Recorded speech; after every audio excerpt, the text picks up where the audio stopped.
Captain Hyan stood on the bridge of the battleship Iron Will. Around him, his crew worked in perfect silence. No one spoke unless it was necessary. No one laughed. No one complained. They all knew what was coming. Through the viewport, Hyan could see the other ships. Hundreds of them. Then thousands. They appeared out of hyperspace like ghosts. Their lights blinking in the darkness. Destroyers, cruisers, carriers, battleships.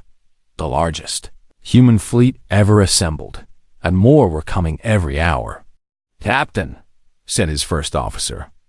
A woman named Sora. She was the same advisor who had once suggested filing a complaint with the Galactic Council. That felt like a lifetime ago. "We have confirmed contact with the 7th Fleet. They will arrive within 12 hours. "Good," Hyan replied. His voice was flat, empty. "What about the 3rd? "They are dealing with supply issues. They will be here in 3 days. Hyan nodded. 3 days was acceptable. The plan did not require everyone to be in position immediately. There was still time. Time to prepare. Time to train. Time to become the weapon that humanity needed. In the mess hall below the bridge, soldiers sat eating their meals in silence. They came from every corner of human space. Earth, Mars, the colonies of Alpha Centauri, the mining stations of the Outer Rim. Different worlds, different backgrounds, but united by a common pain. A young soldier named Jisoo sat alone at a corner table. She was 23 years old. Before joining the military, she had been a student. She had studied art. She had dreamed of creating beautiful things. Then she learned that her parents had been on Kepler-9. Now she dreamed of something else. "Mind if I sit here?" asked a voice. Jisoo looked up. An older woman stood before her, holding a tray of food. She had gray hair and kind eyes. "Go ahead," Jisoo said. The woman sat down. "My name is Yoonji. I am a medic on the carrier Hope's Light." Jisoo, pilot, Ironwill. They ate in silence for a while. Then Yoonji spoke again. "Did you lose someone?" Jisoo's hand tightened around her fork. "My parents. My little brother. My grandmother. Everyone I loved. I am sorry." "Don't be. Being sorry does not change anything." Jisoo looked at the older woman. "Did you lose someone too?" Yoonji nodded slowly. "My daughter. She was a teacher on Kepler-9. She used to send me messages every week. She would tell me about her students, how smart they were, how they made her laugh." The woman's voice cracked slightly. "The last message she sent, she told me she was happy, that she had found her place in the universe. A week later, she was gone. They sat together and shared grief. No words were needed. They understood each other perfectly." "Do you want revenge?" Jisoo asked finally. Yoonji thought about it. "I used to think revenge was wrong, that violence only created more violence. But now," she looked down at her hands, hands that were trained to heal. "Now I understand that some things cannot be forgiven. Some things can only be answered with action. That is why we are here. Yes, that is why we are all here." Across the fleet, similar conversations were happening. Soldiers shared their stories, their losses, their pain. They had all lost something: family, friends, hope. The Veltari had taken everything from them. Now, they would take everything from the Veltari. Admiral Yuna walked through the corridors of her ship. Observing her crew, she saw the determination in their eyes, the cold focus. These were not angry soldiers looking for a fight. These were professionals preparing for a mission. That was good. Anger could be controlled. Rage could be directed. But chaos was the enemy of victory. "Admiral," said a voice behind her. She turned. General Dawn stood there, his old face lined with exhaustion. He had traveled from Earth to be here, to see the fleet with his own eyes. "General, Yuna greeted him. Welcome aboard. Thank you. Dohan looked around the corridor. The ships look good. The crews seem ready. But I must ask, are they truly prepared for what we are about to do? They are prepared to follow orders. That is not what I asked. Yuna met his gaze. General, every person on this ship has lost someone to the Voltari. They do not need motivation. They need restraint. My job is not to make them want to fight. My job is to make sure they fight smart. Dohan nodded slowly. The president sends her regards. She wanted me to tell you that the entire planet is watching. The entire species is depending on you. I know. She also wanted me to give you something. The general reached into his pocket and pulled out a small metal pin. It was shaped like a star. This belonged to her grandfather. He was a soldier in the old wars, before humanity reached the stars. She said it brought him luck. Yuna took the pin carefully. It was warm in her hand. Tell her I will return it when this is over. I will. Dawn paused. Yuna, I have known you for 20 years. I have seen you lead in peace and in crisis. But this is different. This is not a battle. This is an execution. Are you certain you can do what must be done? Yuna looked at the pin in her hand. She thought about Kepler-9, about the children who had died screaming, about the families who had been burned alive, about the 70,000 souls who would never see another sunrise. Yes, she said quietly. I am certain. In the depths of the fleet, technicians worked on the weapons. These were not ordinary weapons. They were planet killers. Devices so powerful that they had been banned by galactic law. Humanity had signed treaties promising never to build them, but the Voltari had broken the rules first. Chief Engineer Minho supervised the final calibrations. He had not slept in 3 days. His eyes were red and his hands shook from too much coffee. But he did not stop. He could not stop. Sir, said a young technician named Bora, the main cannon is ready. Power levels are at maximum. We can fire on your command. Minho checked the readings himself. Everything looked perfect. Perfect and terrible. Do you know what this weapon does? He asked Bora. Yes, sir. It generates a focused gravity beam that can tear a planet apart. That is the technical description. Minho turned to face the young man. What it really does is end worlds. Everything on that planet, every building, every tree, every living creature will be crushed into nothing. Millions of lives. Gone in seconds. Bora's face was pale but determined. The Voltari did not show mercy to our people. Why should we show mercy to them? Minho had no answer for that. The fleet continued to grow. Ships arrived from every direction, sliding out of hyperspace and taking their positions. They moved in perfect formation, guided by human precision. No wasted motion. No unnecessary communication.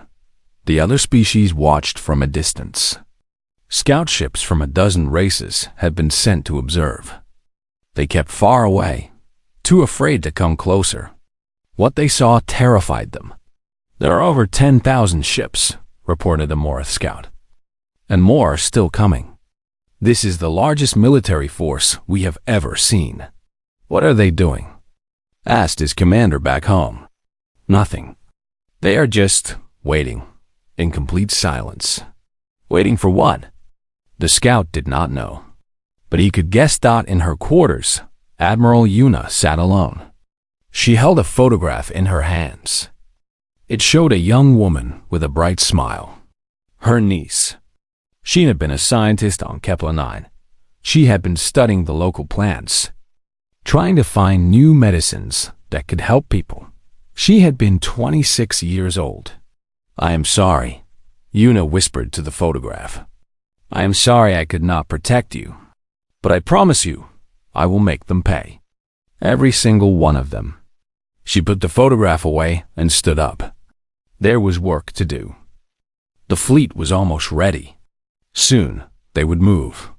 Soon, the Veltari would learn the price of their cruelty, and the galaxy would learn what happened when humans stopped talking and started acting.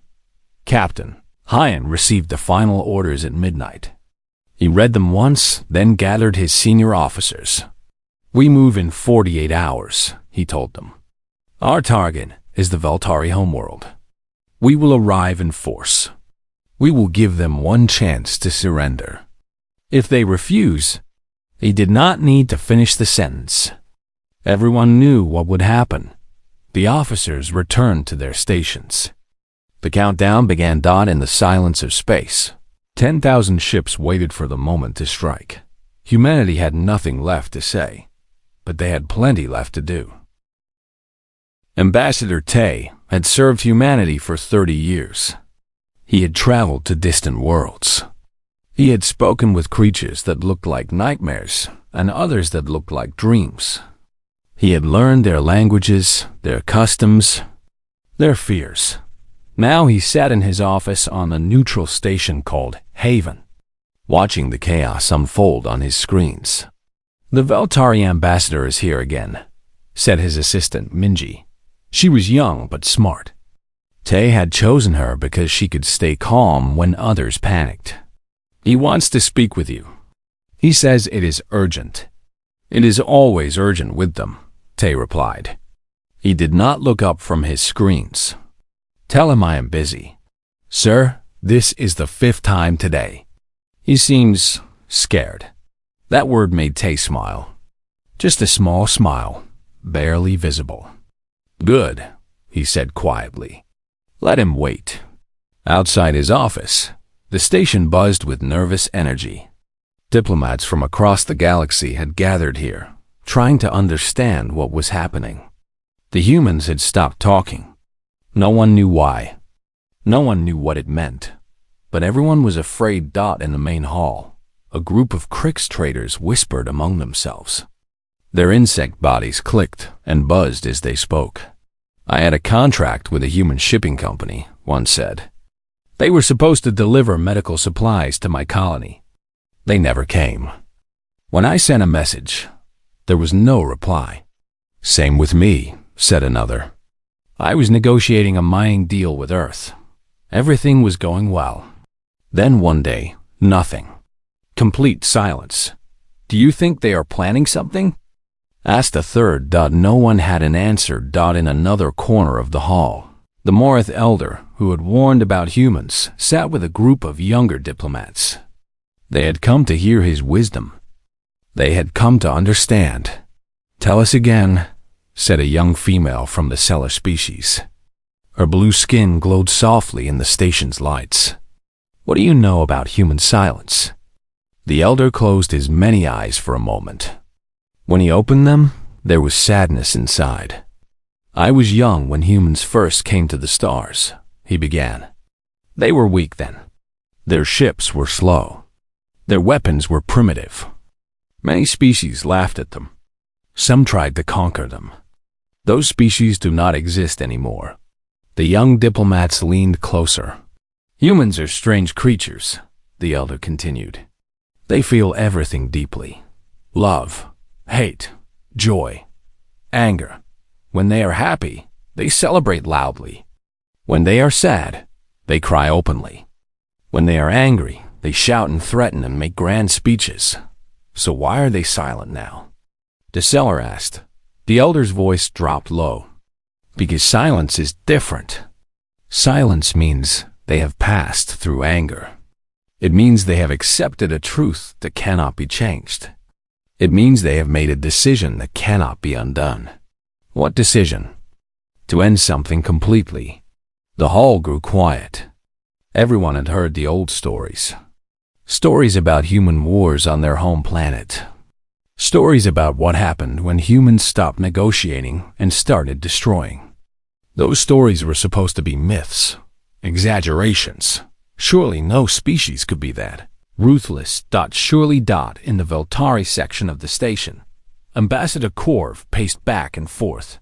His purple skin was covered in sweat. His three eyes darted around the room, looking for threats that were not there. Why won't they talk to us? He demanded. We sent messages. We offered to negotiate. We even offered payment for the colony we destroyed. Why won't they respond? His aide, a younger Veltari named Pell, shrugged nervously. Perhaps they are weak. Perhaps they know they cannot win.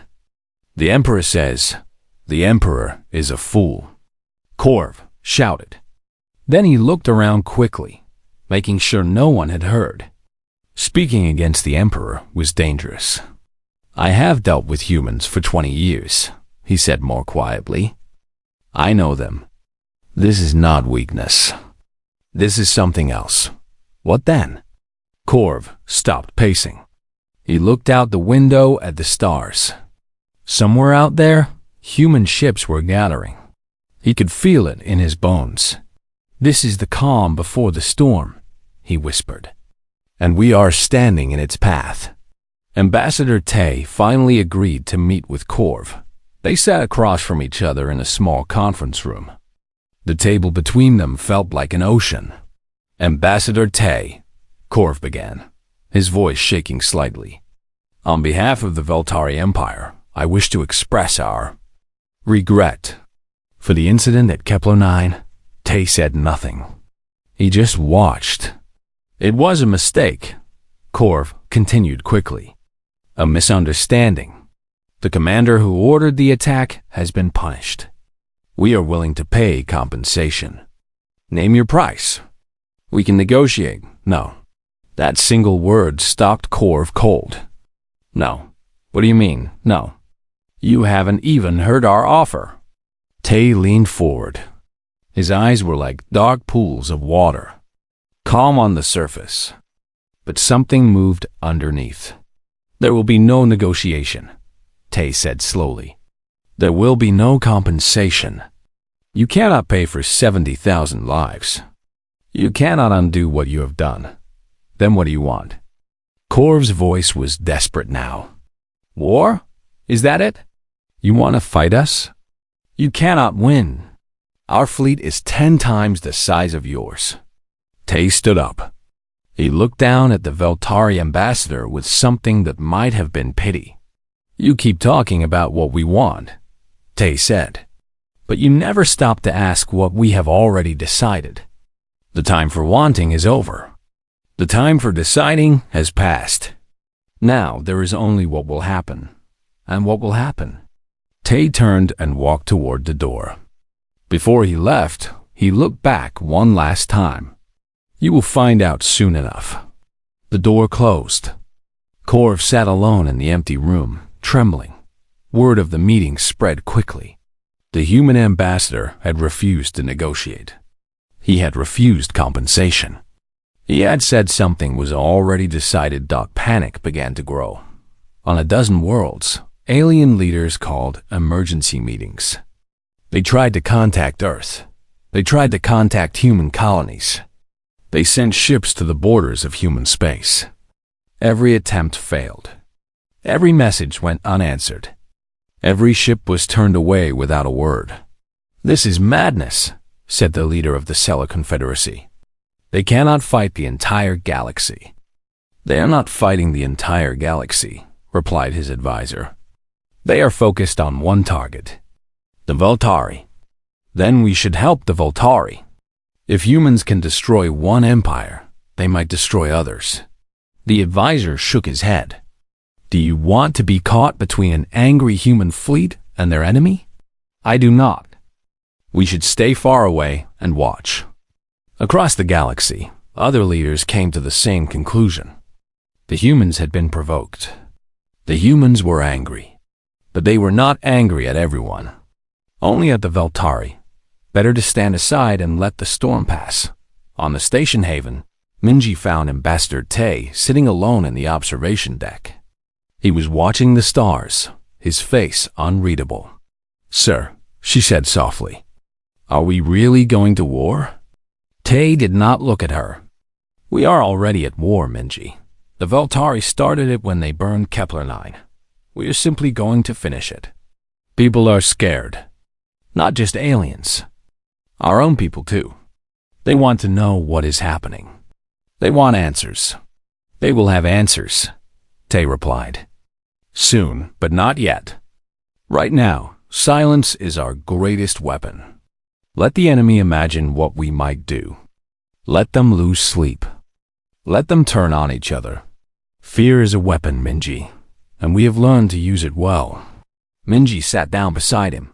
For a long time, they watched the stars together in silence. Somewhere in the darkness of space, human ships were gathering. 10,000 vessels, armed with weapons that could crack planets. Crewed by men and women who had nothing left to say. The galaxy held its breath. The humans remained silent. And the Veltari began to understand that silence was not surrender. It was a promise. Admiral Yuna stood at the bridge of the Terran flagship, her hands resting on the cold metal railing. The stars outside the window looked peaceful, but she knew that peace was a lie. It had always been a lie in this galaxy. The message came at 0300 hours, Earth Standard Time. A young officer named Minho was the first to see it. His face went pale. His hands started to shake. He tried to speak, but no words came out. What is it? Yuna asked. She walked toward his station with slow, careful steps. Minho turned the screen toward her. The images showed fire, smoke, bodies floating in the vacuum of space. Buildings that had once stood tall were now nothing but ash and broken metal. Kepler-9, a human colony on the edge of known space. 70,000 people had lived there.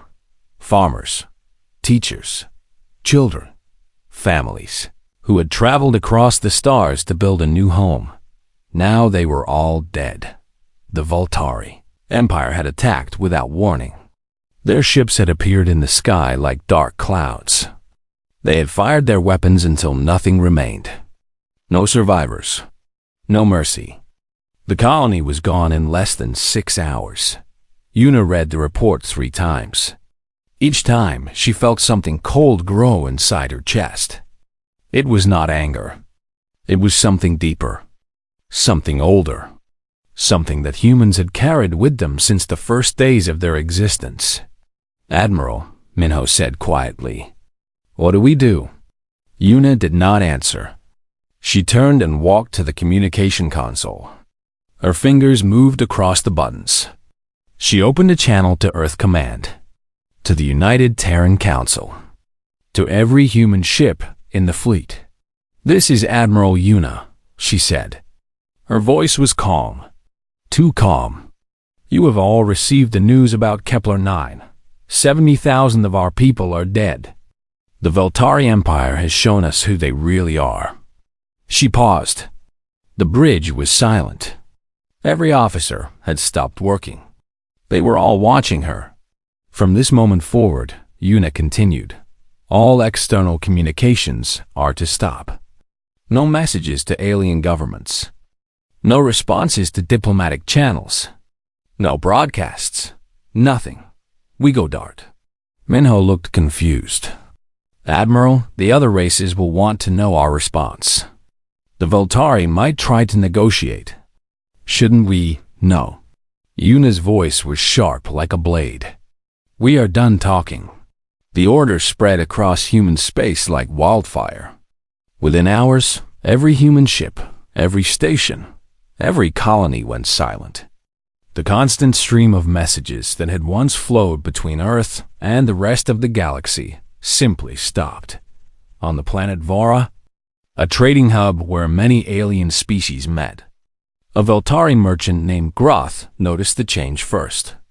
He had been waiting for a human cargo ship to deliver supplies. The ship never came. When he tried to contact them, there was no answer. Strange, Groth muttered. He tried again. Nothing. At the Galactic Council headquarters, diplomats from 100 worlds gathered in confusion. The human ambassador's seat was empty. Her office was locked. Her staff had left without a word. Where are the humans? Asked a tall insect-like creature from the Crix Collective. They always have something to say. They never miss a council meeting. No one had an answer.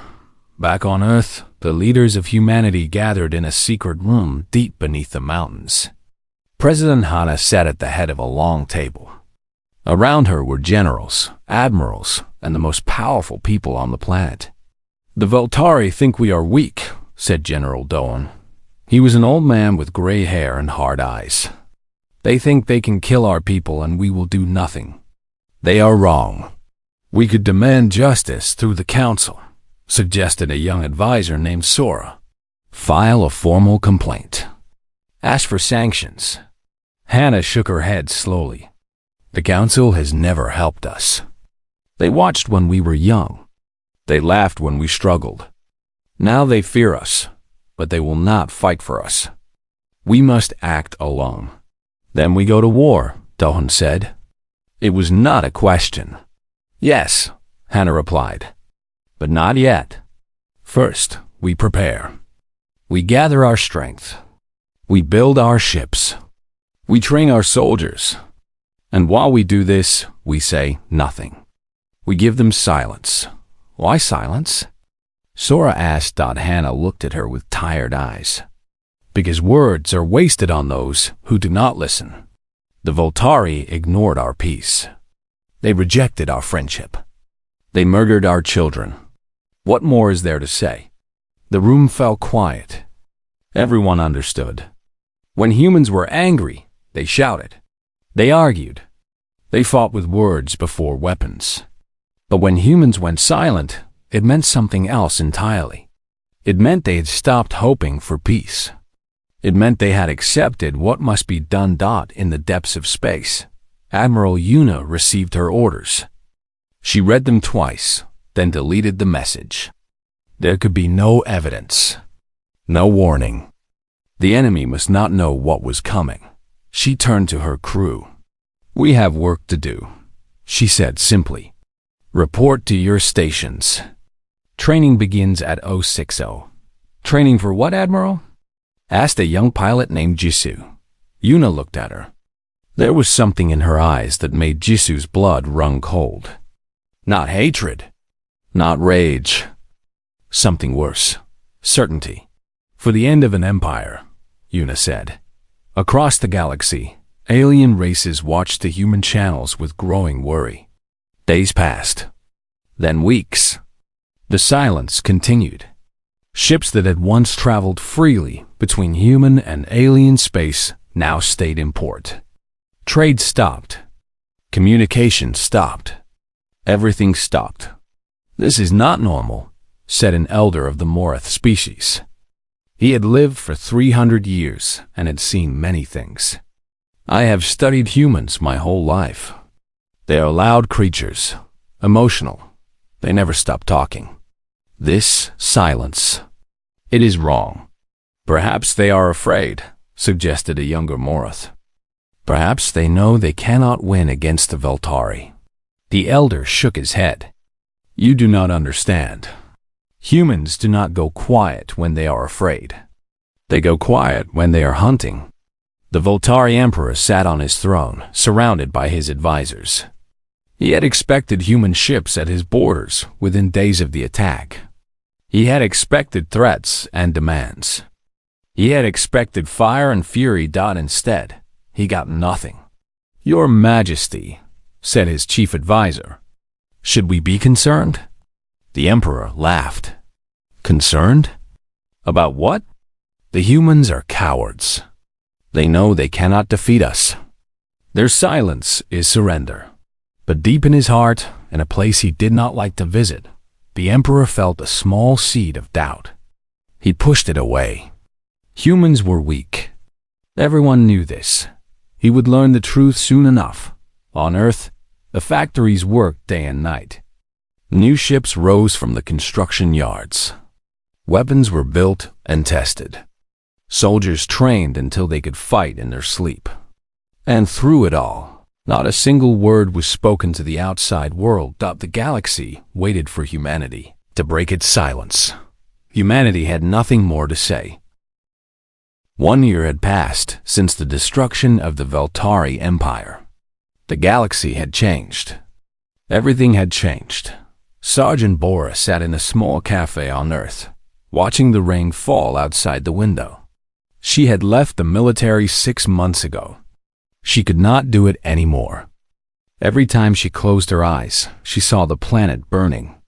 She heard the screams that she had never actually heard, but somehow knew were there. "Is this seat taken?" asked a voice. Bora looked up. It was Yoonji, the medic from the carrier Hope's Light. The older woman looked tired but peaceful. "Please, sit down," Bora said. Yoonji ordered tea and sat across from the young woman. For a while, they just watched the rain together. "Do you ever think about it?" Bora asked finally. "Every day," Yoonji replied. "I think about what we did, about who we became, about whether it was worth it. Was it?" Yoonji took a long time to answer. "I do not know. I know that no one has attacked a human colony since then. I know that our people are safe. But I also know that we killed billions of beings. Some of them were soldiers, yes, but many were just people, families, children who had nothing to do with the war. They killed our children first. I know, and that makes it easier to accept. But it does not make it right." Yoonji sipped her tea. "I became a medic because I wanted to save lives. Now I have helped end more lives than I could ever save. How do I live with that?" Bora had no answer. She struggled with the same question every day. Across the galaxy, the news of what had happened spread like wildfire. Species that had never heard of humans now knew their name. They knew their faces. They knew what happened when you made humanity angry. On the station haven, Ambassador Tay had returned to his post. The halls that had once buzzed with nervous energy were now quiet. Alien diplomats walked past him with their heads down, avoiding eye contact. They were afraid of him, afraid of all humans. "Ambassador Tay," said a young Stellar diplomat one day, "may I speak with you?" "Of course," Tay replied. The Stellar hesitated. Her blue skin flickered with anxiety. "I want to understand. The Veltari hurt you, yes. But what you did in response, it was so extreme, so complete. Why?" Tay thought about the question carefully.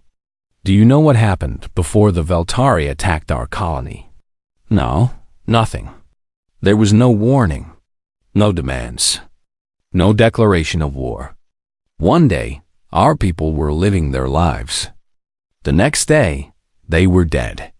70,000 souls, gone in an instant." Tay's voice remained calm, but there was steel underneath. "We tried for centuries to prove that we were peaceful. We signed treaties. We joined councils. We followed rules that other species ignored. And still, they saw us as weak. Still, they thought they could hurt us without consequence. So you showed them the consequence." "Yes. We showed them that there is a price for hurting us. A price so high that no one will ever be willing to pay it again." The Stellar nodded slowly. "And now everyone is afraid of you. Fear is not what we wanted," Tay admitted. "But fear will keep our children safe. Fear will protect our colonies. Fear will make sure that what happened on Kepler 9 never happens again. Is that worth it? Being feared instead of respected?" Tay smiled sadly. "Ask me in 100 years." On Earth, President Hana addressed the United Terran Council. The war was over. The Veltari Empire no longer existed. Now it was time to rebuild. Time to heal. Time to figure out what kind of species humanity wanted to be. "We have shown the galaxy our strength," Hana said. "We have proven that we will not be victims. But strength without wisdom is just destruction. We must now prove that we can be more than warriors. We must show that we can build as well as we can destroy." The council members listened in silence. "I propose a new doctrine," Hana continued. "We will be peaceful. We will trade. We will cooperate. We will help those in need. But we will never forget what we are capable of. And we will never let anyone forget either. The proposal was accepted unanimously. In the months that followed, human ships began traveling the galaxy again. But now, they were treated differently. Alien species that had once ignored them now bowed their heads in respect. Trading partners that had once cheated them now offered fair deals. Enemies that had once plotted against them now sought treaties of peace. Fear had done what friendship could not. Captain Hyan retired from the military shortly after the war. He bought a small farm on a distant colony and tried to forget everything he had done. But forgetting was impossible. Every night, he dreamed of fire. One day, a young man came to visit him.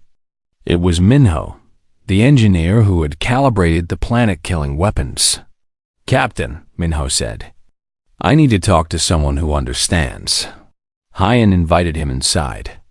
They sat on the porch, looking out at the fields of wheat that Hyan had planted.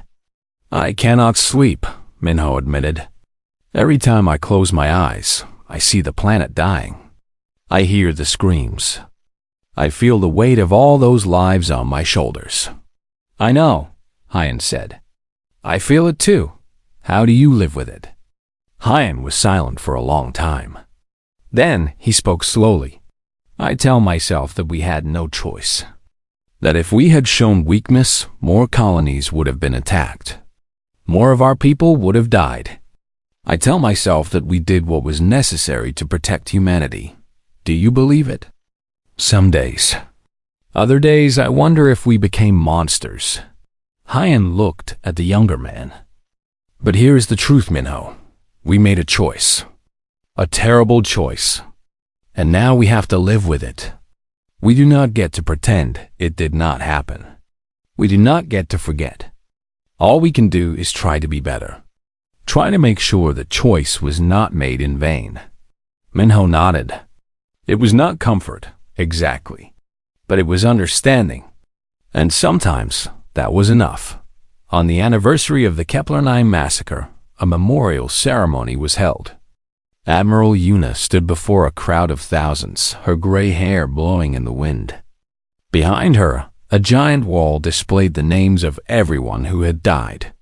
70,000 names, carved in stone forever. "1 year ago," Yuna began, "we lost our friends, our families, our loved ones. They were taken from us by those who thought we were weak, by those who believed they could hurt us without consequences." She paused, looking at the crowd. She saw soldiers and civilians, old and young, people who had lost everything and people who had only heard the stories. "We showed them they were wrong," Yuna continued. "We answered their cruelty with a fury that the galaxy will never forget. Some call us heroes. Some call us monsters. The truth is, we are neither. We are simply human. We love deeply. We grieve deeply. And when pushed too far, we fight with everything we have." She turned to look at the wall of names. These names will never be forgotten. Their lives will never be erased. And their deaths will never be repeated. Because now the galaxy knows the truth about humanity. She faced the crowd one final time. When humans shout and argue, there is still hope for peace. But when humans go silent, she let the words hang in the air. That is when you run. The crowd did not cheer. They did not applaud. They simply stood in silence, honoring the dead and acknowledging the terrible price of survival. In that moment, they were all united. Survivors and soldiers, healers and destroyers. They had done something that could never be undone. They had become something that could never be unchanged. But they were still human, still capable of love and kindness and hope. And that, perhaps, was the most important lesson of all. The galaxy had learned what humanity could do when provoked. Now it was time to show what humanity could do when given a chance. The silence was over. The future was waiting. The Veltari homeworld was called Veltar Prime. It was a beautiful planet with purple oceans and golden forests. 3 billion people lived there. They had built great cities that reached toward the sky. They had created art and music and literature. They had a history that stretched back thousands of years. None of that would matter soon. Commander Rax was on duty at the orbital defense station when the alarms began. He was a veteran officer, 30 years in the military. He had seen battles. He had faced enemies. He thought he knew what war looked like. He was wrong. "Commander!" shouted a young officer. Multiple contacts appearing on sensors. Thousands of them. They are coming out of hyperspace. Rax looked at the screen. His blood turned to ice-dot ships. Human ships. More than he could count. They filled the screen like stars, spreading across the darkness in perfect formation. 10,000 vessels. 20,000. The number kept climbing. How is this possible? Rax whispered. "They cannot have this many ships." Our intelligence said, "Our intelligence was wrong, sir." The human fleet stopped moving. They hung in space like a wall of metal and death. Close enough to see. Close enough to fear. But they did not fire. They did not advance. They just waited, and they said nothing. On the surface of Velter Prime, the Emperor received the news in his throne room. His advisors gathered around him, their faces twisted with fear. "Your Majesty," said the chief advisor, "the humans have arrived. Their fleet is larger than expected." "How much larger?" "They outnumber our defense fleet 5-1. The Emperor stood up. For the first time in his long reign, he felt true fear. But he would not show it. He could not show it. "Contact them," he ordered. "Open a channel. Offer negotiations." "We have tried, Your Majesty. They do not respond. Try again. Tell them we will pay reparations. Tell them we will punish those responsible. Tell them anything they want to hear." The advisors scrambled to obey. Messages were sent. Offers were made. Desperate pleas for mercy were broadcast across every frequency. The humans answered with silence. In orbit, Admiral Yuna watched the Veltari messages scroll across her screen. They were offering money, land, resources. They were begging for a chance to explain. They were saying it was all a mistake. Yuna felt nothing. "Admiral," said Captain Hyan over the communication channel, "the Emperor is requesting a direct audience. He wants to speak with you personally." "No. Should I tell him?" "Tell him nothing. We are done talking." The fleet began to move. Slowly at first, then faster. The human ships advanced in perfect formation, their weapons charging with a low hum that could be felt even through the vacuum of space. On Velter Prime, panic spread through the cities. People looked up at the sky and saw death approaching. They ran through the streets, screaming. They tried to reach the spaceports, hoping to escape. But there was nowhere to go. The human fleet had surrounded the planet completely. Soldier Bora stood at her station on the battleship Iron Will. She was young, only 22 years old. Before the war, she had been training to be an engineer. She had wanted to build things, create things. Now she was preparing to destroy an entire world. "Are you ready?" asked Jisoo, who stood beside her. Bora looked at the controls in front of her. One button. That was all it would take. One button to fire the weapon that would end billions of lives. "I keep thinking about my mother," Bora said quietly. "She always told me to be kind, to help people, to make the universe a better place." She paused. What would she think if she could see me now? Jisoo put a hand on her shoulder. "Your mother would understand. Sometimes, to protect the people we love, we have to become something we never wanted to be. Is that what we are doing? Protecting people? We are making sure this never happens again. After today, no one will ever think about hurting humanity. They will remember what we did here. They will remember the price of our anger. Bora nodded slowly. She understood. She did not like it, but she understood. The Voltari defense fleet made one final attempt to stop the humans. 3,000 ships rose from the planet, their weapons firing desperately. They fought with everything they had. It was not enough that the human fleet moved like a single organism. They did not waste shots. They did not make mistakes. Each ship knew exactly where to be and what to do. The Voltari fleet was torn apart in minutes. When it was over, the sky above Velter Prime was filled with wreckage. Broken ships drifted in orbit, their lights flickering and dying. The defense platforms had been reduced to rubble. The planet was defenseless. Admiral Yuna opened a channel. For the first time in weeks, a human voice was broadcast to an alien world.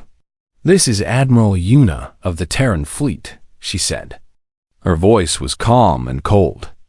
"You attacked our colony without provocation. You killed 70,000 innocent people. Men, women, children. You showed them no mercy." She paused. "We are not here to negotiate. We are not here to talk. We are here to deliver a message that the galaxy will never forget." On the surface, the Emperor fell to his knees. "Please," he begged, though he knew Yuna could not hear him. "Please, show mercy. We were wrong. We admit it, please." But there was no mercy. There had been no mercy for the people of Kepler 9. Why should there be mercy now? Captain Hyan received the order at exactly 1400 hours. He looked at it for a long moment, then turned to his weapons officer. "Fire." The main cannon of the iron will lit up with blinding light. A beam of pure energy shot toward the planet, striking the largest military base on the northern continent. The base vanished. The land around it cracked and burned. A hole appeared in the surface of the world, smoking and glowing with heat. Then the other ships opened fire. From space, it looked almost beautiful. Thousands of beams of light, all converging on a single point. The planet shuddered. Earthquakes ripped through the cities. Oceans boiled. Mountains crumbled. The golden forests caught fire, burning across entire continents. And still, the humans did not speak. They did not cheer. They did not celebrate. They simply continued their work, methodical and precise. On the observation deck of the carrier Hope's Light, Medic Yunji watched the destruction with tears in her eyes. She thought about her daughter, about the last message she had received, about the happiness that had been stolen from her. "Is this what you wanted?" she whispered to herself. "Is this justice?" She did not know. She might never know. But she knew that after today, no one would ever forget what humans were capable of when pushed too far. The bombardment continued for 3 hours. When it was over, Velter Prime was unrecognizable. The purple oceans had turned black with ash. The golden forests were gone. The great cities were nothing but craters. The Veltari Empire was finished. Admiral Yuna stood on her bridge, watching the ruined world spin slowly in space. She felt empty, not triumphant, not satisfied, just empty. "Admiral," said Minho quietly, "it is done. I know. What do we do now?" Yuna turned away from the viewport. "Now we go home. And we hope that we never have to do this again." The human fleet began to withdraw. They moved as silently as they had come, disappearing into hyperspace one by one. Behind them, they left a destroyed world and a warning that would echo through the galaxy for generations. The message was simple. Do not make humanity angry. Do not hurt their people. Do not test their patience.